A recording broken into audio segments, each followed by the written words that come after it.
Globes. A lot of time you are politically incorrect and hilarious, of course. Thank you. And so, thank you. So this is, well, yeah. Well, that's the thing about offence, isn't it? When people say they're offended, it's that just because you're offended, it doesn't mean you're right. You know, it's offence is about feelings, and feelings are personal. Some people are offended by equality. So what? You know, so you can't second guess people. If you try and please everyone, you'll please no one. With comedy as well, I think you've got to deal with taboos and contentious issues, and sometimes you deal in irony, and some people don't get that. But, you know, you can't legislate against stupidity, otherwise you'll be doing nothing. So if you're saying anything... What happens when Ricky Gervais steps onto a stage with a live microphone, finds himself surrounded by Hollywood's biggest stars, and ends up crossing paths with Whoopi Goldberg? The answer is a mix of sharp comedy, unexpected tension, and plenty of unforgettable laughs. Every stunned expression, uneasy silence, and awkward reaction only adds to the entertainment. So settle in, because this is far from an ordinary celebrity disagreement. What follows is a witty, fast-paced, and memorable exchange that keeps everyone completely engaged. And if you think that's the highlight, you're only scratching the surface. The moments ahead become even more uncomfortable, more surprising, and far more entertaining. The theme of the show has been words change and I'm woke, haha. But here's the irony. I think I am woke, but I think that word has changed. I think if woke still means what it used to mean, that you're aware of your own privilege, you try and maximise equality, minimise oppression, be anti-racist, anti-homophobic, yes, I'm definitely woke. If woke now means being a puritanical, authoritarian bully who gets people fired for an honest opinion or even a fact, then no, I'm not woke. F that. To understand why the evening unfolded the way it did, you first have to understand Ricky Gervais himself. He's never been the type of comedian who chases approval, applause, or popularity on social media. His career has been built on saying things that many people quietly think but rarely dare to say out loud. Ricky has always ignored the unwritten rules that many entertainers choose to follow. He doesn't spend time worrying about who is considered untouchable or which subjects are supposedly off limits. Instead, he points out the contradictions and absurdities of modern culture with a calm expression, leaving audiences to decide whether to laugh, feel uncomfortable, or experience both at the same time.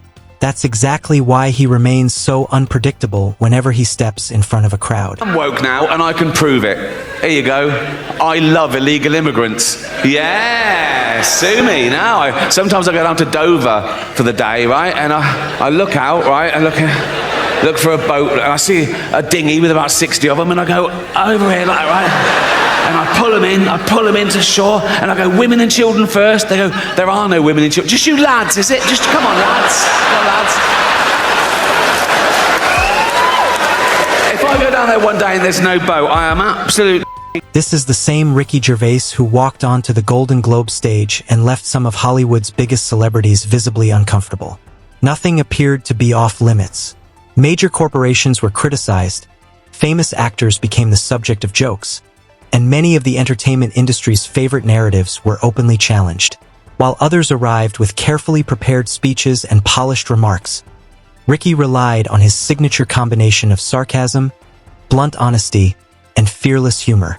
Then there's Whoopi Goldberg. As one of Hollywood's longest-serving personalities and one of daytime television's most recognizable hosts, she spent years sharing strong opinions on politics, culture, and current events through The View, delivering her perspective with confidence and conviction. Oh, I don't think that you lose your sensuality or your beauty because you hit 53. I'm saying, why are they hiding it? Oh, I see. Do you think that the joke, when you have to explain the joke, that maybe it wasn't told, that because people didn't get it, or you think that most people got it? I'm defending my motives, not the joke. I stand by the joke. Yeah. I don't think I have anything to apologise for, but that's not the joke. I think if you're going to criticise, you've got to understand the joke before you can. Okay. Over the years, Whoopi Goldberg has frequently found herself involved in debates surrounding comedy, culture, and public accountability. Through her role on The View, she has regularly discussed controversial topics, social expectations, and the influence entertainment has on public conversations. Supporters view her commentary as thoughtful and balanced, while critics believe it sometimes places too much emphasis on defining what should or should not be considered acceptable. One discussion that generated significant attention centered on how comedy has changed over time. She and her co-hosts debated whether comedians should adjust their material to reflect evolving audience expectations and cultural standards. Some viewers considered it a reasonable conversation about changing times, while others felt it suggested comedy now has to satisfy an ever-growing list of unwritten expectations before audiences are allowed to laugh. Such a privilege, and freedom of speech is so important these days. And you've got to, you know, I've reached the age now where I don't care anymore. You know what I mean?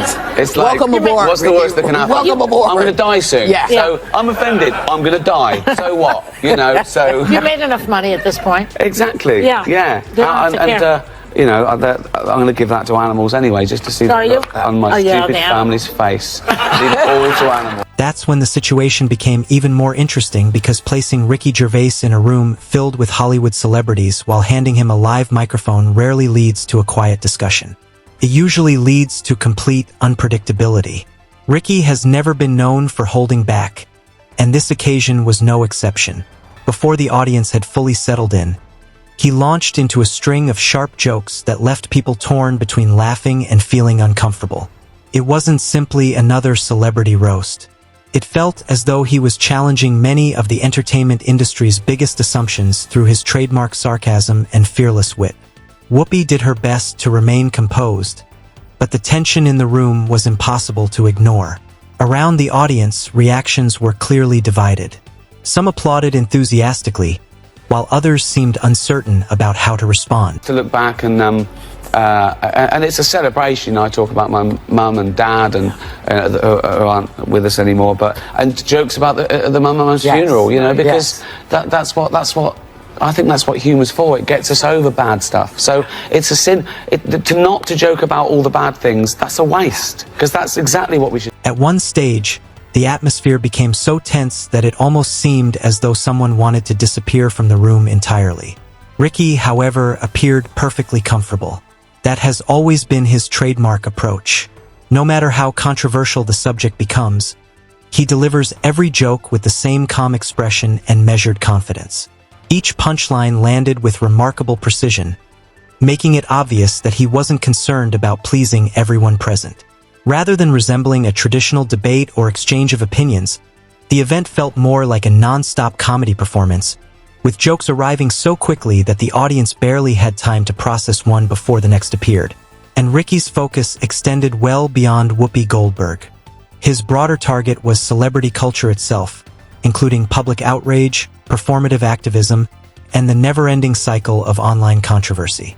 Whether people agreed with him or disagreed entirely, he commanded the room from beginning to end. Are you to think that you deserve to go through life with no one ever saying anything that you don't agree with or like? I want people to stop saying that joke's offensive. I want them to start saying I found it offensive, because that's all it is. You're just telling me how you feel about it. There's nothing intrinsically offensive about this joke. You don't have to pave the jungle. You can just grow up there and have a laugh about it. But you shouldn't hurt people's feelings. Well, you can if their feelings are wrong. You know, if you don't like the facts, don't change the facts, change the feelings. Ricky turned his attention toward what he viewed as a growing culture of oversensitivity, treating it as another subject worthy of satire.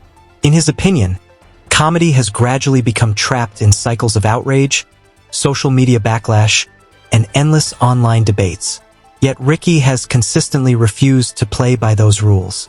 By the time he finished speaking, the audience sat in the kind of uneasy silence where people couldn't quite decide whether to laugh, applaud, or reconsider everything they had just heard. The reactions revealed plenty of surprise, confusion, and disbelief.